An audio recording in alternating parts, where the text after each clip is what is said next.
Hello,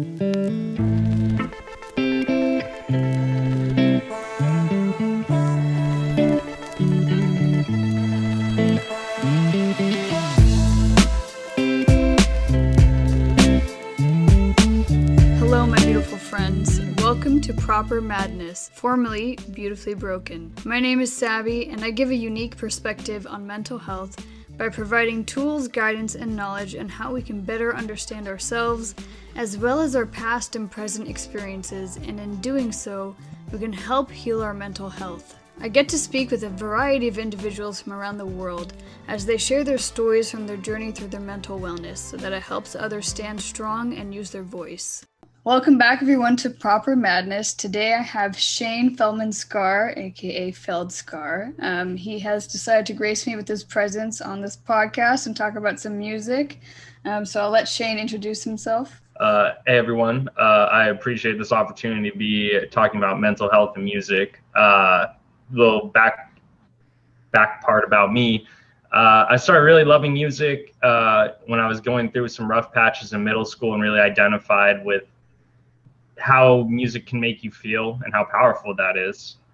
And in high school, I started burning CDs for my friends of my favorite tracks, and people started to like them. And the older I got, by my senior year of high school, I think I had to burn over like 100 CDs for my friends because my playlist had gotten so popular. And I've always gone with the mantra ever since then, through my DJ career up till now, trying to only pick music that I feel, not just like listening to, but I feel some sort of connection. That doesn't necessarily mean I can explain it, but it pulls me at my heartstrings a certain way or at my mind a certain way.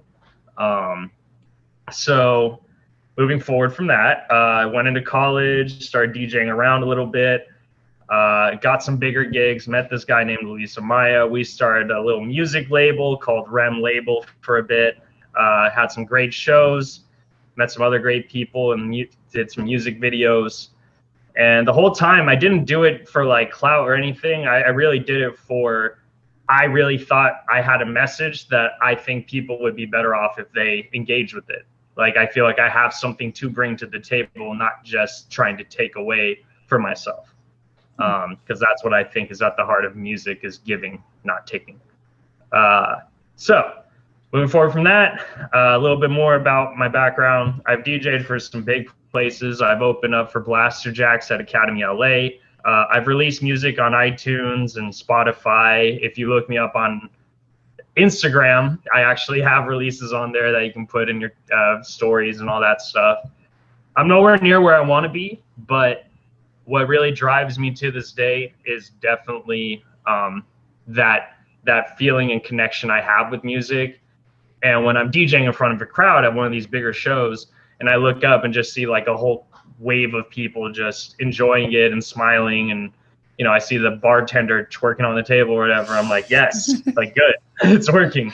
And that's just where I feel at home. Like, my happy place is like almost like a music therapist, try to give you your daily dose. I like that. I really like that. You explained that so well, like so eloquently and straightforward. So growing up, was there anything that you struggled with or went through where music kind of helped you through? And if there are any specific like bands or whatever, you can. Yeah. There's been a lot of different times in my life of struggle, from family events to, just like girlfriends being shitty or a friend being not the person you thought they'd be. And sometimes even in good times, like when I used to play water polo and win a game, like a song would just pop into my head, and it's just kind of a DJ thing. Like, song just pop in your head, you're like, God damn it. Like, I'm done. I don't want this. But anyways, I would definitely say a couple artists I really identify with. Deadmau5 for sure is a big one. Boys Noise, and I just love Skrillex. I know everybody is like, oh, Skrillex, Sunny D, but I'll give you a little something that most people probably didn't know. He was into metal music, and I went into a vape shop over in Hacienda Heights, and there was a guy that knew him and went to his show back when he was in a metal band. And they said, yeah, thank God he transferred because he sucked. So, he found his music. He found his genre, But I respect that. I respect the hustle that he's not just a DJ, just like I wasn't just a DJ. I played the trombone. I played bass guitar, Wow. You understand, you respect the music more because you come from that background from a real instrument, you have a better understanding of music theory, I guess. There's another artist too. I feel like there's one more. Come on, Shane. Kill the Noise. Oh yeah. Kill the Noise. His whole, if you watch his music videos and the way it lines up with his music, you can totally tell that there is such a message behind his music when he releases stuff. And same with Skrillex and Deadmau5. That's why I like them, because they're so image driven. Like, they have an idea behind the song, like almost a visual image, and then they create it into music for you. I like the way your brain thinks. I thought I was the only person that thought that way about music. Yeah. I swear. I was like, yeah, because I'm a visual person too. So even when I listen to music, because I was into EDM or whatever too. When we both went to Whittier, but when I went to Whittier, EDM was like a really big part of my life as well. So I totally resonate with that. But to me, going to festivals was like my escape from the other shit that was going on. So yeah. So that music that's like what that I love too. about DJing for a crowd and for music. It's like you come here for whatever reason, but the reason I'm there is to help you escape. Like, escape whatever your mental state is and come join whatever I'm trying to make you feel. Come join this new state of mind for a day or two. You know what I mean? Yeah. And the guy that taught me how to DJ Amaya is an OG DJ from rave culture back before it was mainstream. Oh, yeah. So he's all about, it's all about the tribe, about, the love, the overall love of the community and things like that. So I always try to do that, pay it forward. Like, this upcoming Saturday, it's $30 a ticket, but I'm going to support my homie over at Cash One LA because he's playing a big show. So, I think it's just important to always support your friends and support other artists, that are trying to make it, because it's fucking tough. No, I grew up, grew up sort of in Whittier with Amaya, so I know him very, very well. Very well. For Feld Scarr called Dark Vibes. And when I say dark vibes, and I'm glad I have this opportunity to explain this to people in the case they don't understand entirely, doesn't necessarily mean like dark, depressive mentality. The music can necessarily be that way, and I have an upcoming EP called Vengeance, and it's about 3 different villains that I identify with. And 2020 was a rough year for me, so I identified the emotions and created these 3 different villains, or drew. So one of them's a Joker, one of them's Soundwave, who's a Decepticon robot from Transformers, and then the third one is, I like anime, so it's one of my favorite anime villains from One Piece. His name's Doflamingo.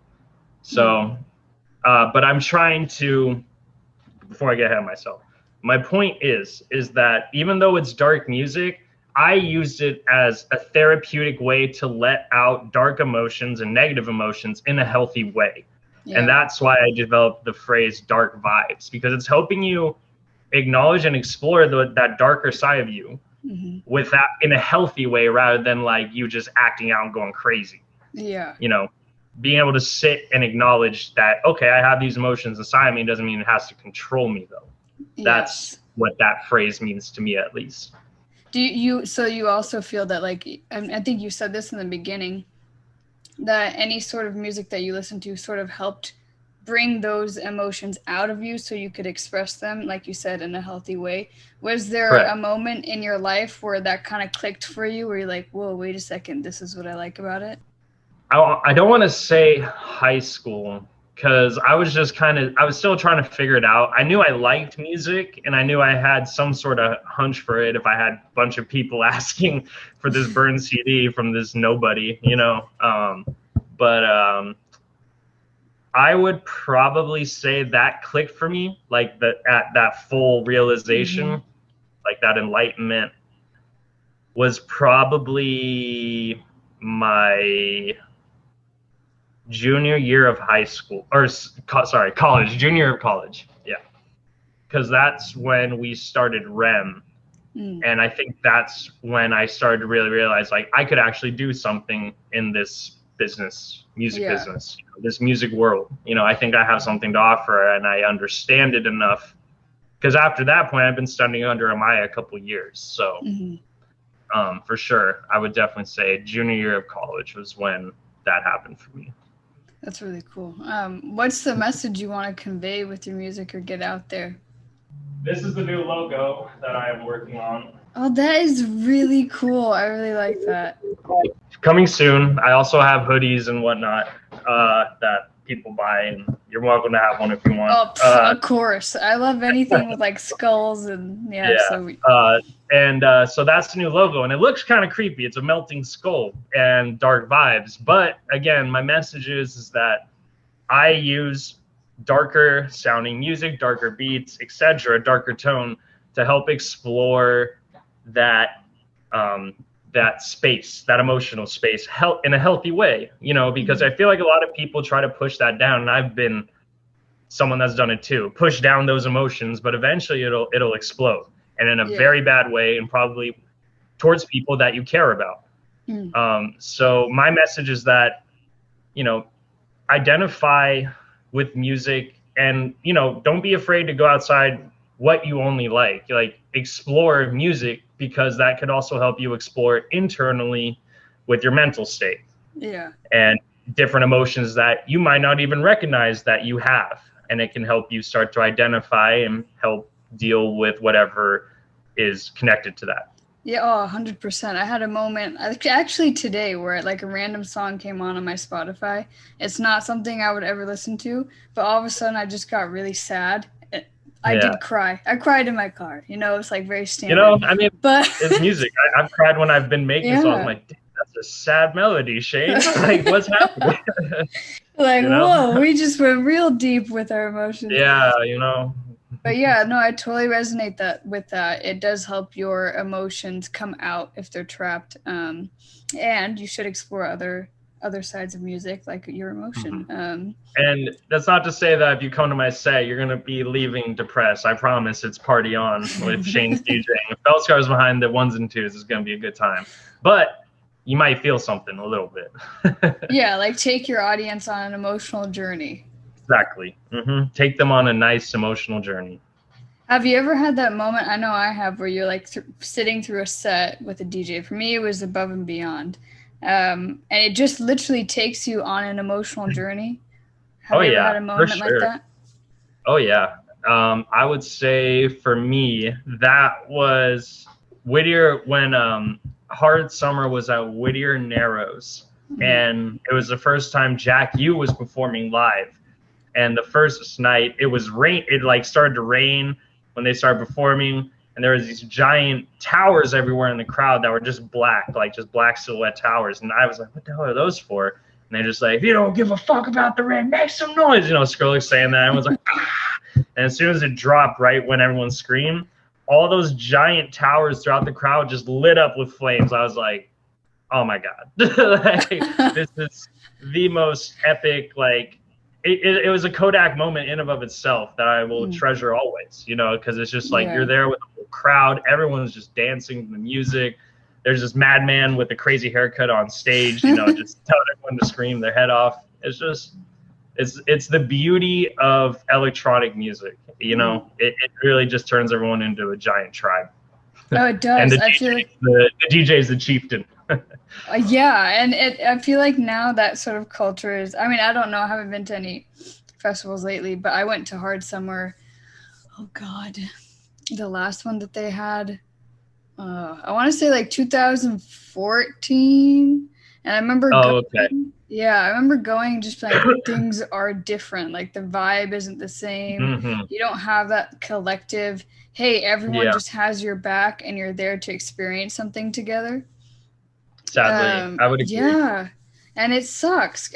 That's why I would go, because you felt like every person that you met in some way became meaningful to you in one way or another. Yeah, no, for sure. That's definitely, I think, unfortunately, there's been as EDM has grown, so has the uglier side of EDM Yeah. and electronic music. But I mean, that's up to everyone to pull it back or just keep letting it plummet, you know? Like, no Yeah. one artist can do it by bitching on Twitter, you know? No one fan can do it. You know, it's got to be a collective effort. Yeah. I'm trying to do my part, and it sounds like you are too. Yeah. I guess to anybody that isn't sure about where to go to find that vibe, I'd say go to the smaller stages. Usually, the smaller stages still have that vibe for sure. I promise you.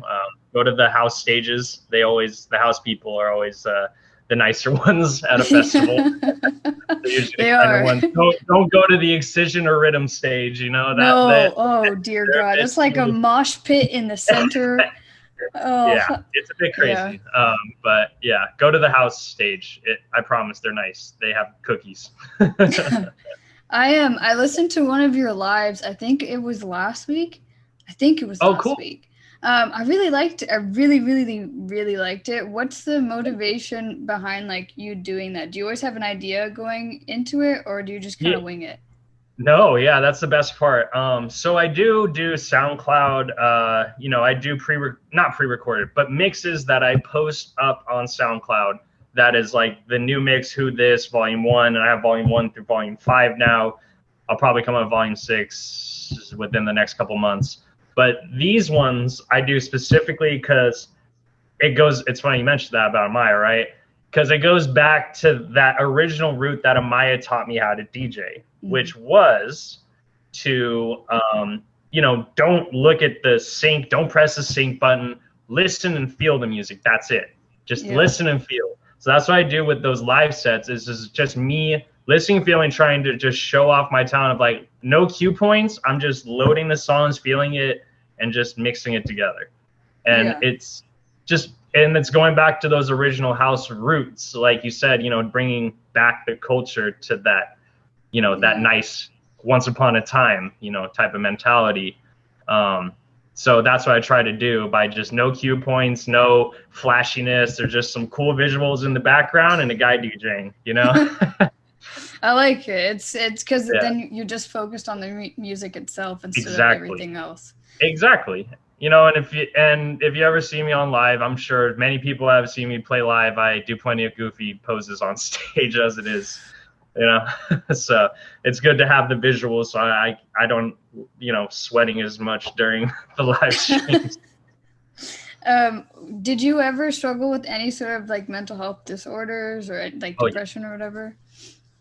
Depression, a lot. I didn't know it honestly until 2020 hit.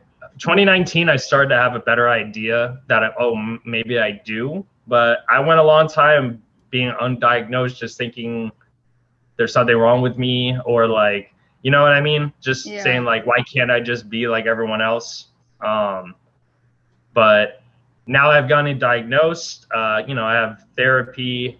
Music's doing well. You know, I have medication. Which helps too, and it's all, but it's nothing like that completely changes my mood. You know, it's just something to kind of help. But all in all, I would say if you think you have some sort of mental health condition, like get help. It's not a weakness. As someone that thought it was and tried to go and just, you know, white knuckle it for so long, don't. It makes it a lot harder to get help later on and makes the process a hell of a lot harder. And it's not a weakness. If anything, it'll make you stronger for even acknowledging, and that's the first step, you know, acknowledging that there's maybe something wrong with you, and that's okay. What motivated you to eventually get help and start therapy and everything? I realized how it was affecting me and how it was affecting my loved ones and my friends and things like that. Like I said, you know, if you don't address it, it comes out in nasty ways. And I started to see that on myself and started to like actually hear what my friends are saying, like, you're different, like you're off. Yeah.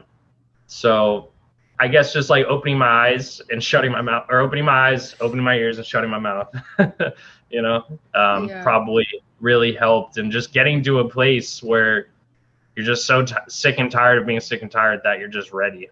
Yeah. I 100%. think And that's the important part.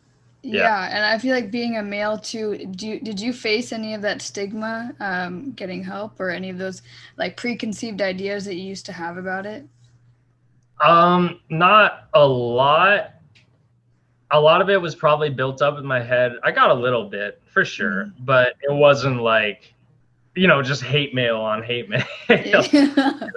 There's the occasional person be like, bitch or something, Yeah. like what, just whatever. But the toxic masculinity that we all know and love so much. But Yeah. it was for the most part, no, everyone was pretty like acknowledging, accepting, and rooting for me. Like, dude, I'm sorry, like that sucks, but Yeah. understandable. Like, let me know if you need anything, which is great. Oh, that's good. That's definitely what you want to hear. That's really good. That's good to hear. I'm glad, because you Yeah. never know with that, unfortunately, because of the toxic masculinity, like you said.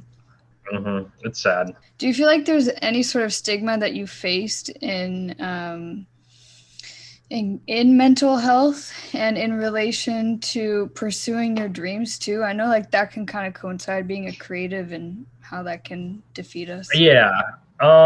It can be okay.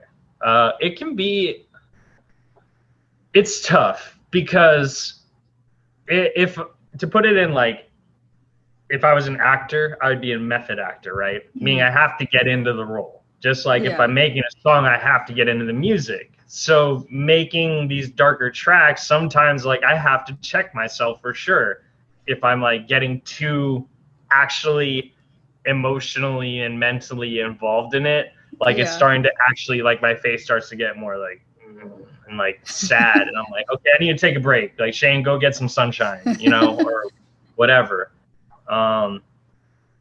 It can be tough too during live shows. Sometimes, at least like before everything like in 2020 happened, when there were live shows, it was a little tough sometimes, just if I was having a down day. And I would definitely say, now that I've acknowledged it, it doesn't mean that the tougher days aren't any easier. It just means I can wake up knowing that I can deal with it better. Yeah. Like, I have the tools. Like, I'm not just like, oh my God, I feel terrible, I have no idea what to do. Like, I'm like, okay, today's a rougher day.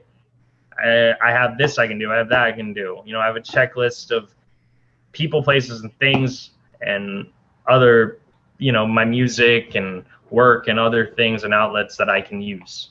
I like that. When you have a down day, do you notice that your music will kind of take shape to it? Do you ever create? Oh, yeah. Oh yeah, for sure. Definitely. It's awful and wonderful at the same time. So honestly, it's kind of rough, but I would say when I'm in a worse mood, I'm better at music than when I'm in a really good mood. Isn't that weird how that works sometimes? It sometimes works that way, but hey, play to your strengths, I guess.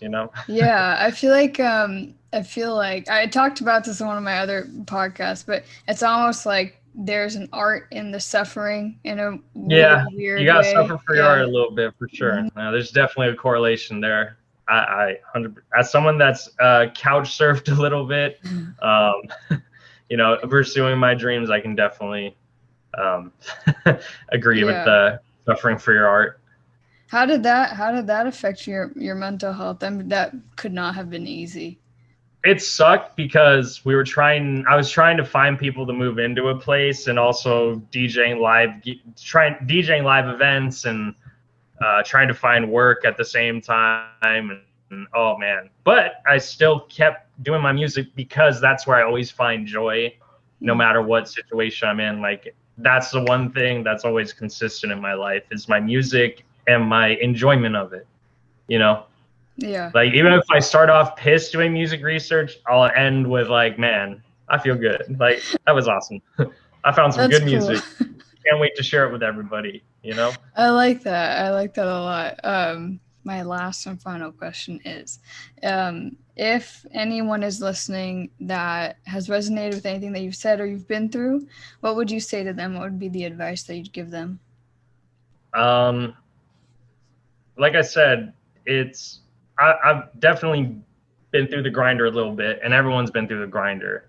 And something that I learned early on is that it doesn't necessarily matter how much you've suffered, because let's say you and me as an example. Let's say you've been through more turmoil in your life than I have.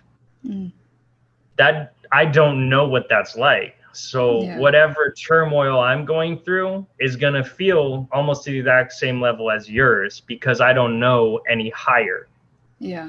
So that's the way. If you feel like you're one of those people that's like all down and dark and on your pity pot, my advice to you is to also recognize that you can be such a strong pillar for so many people if you get right within yourself.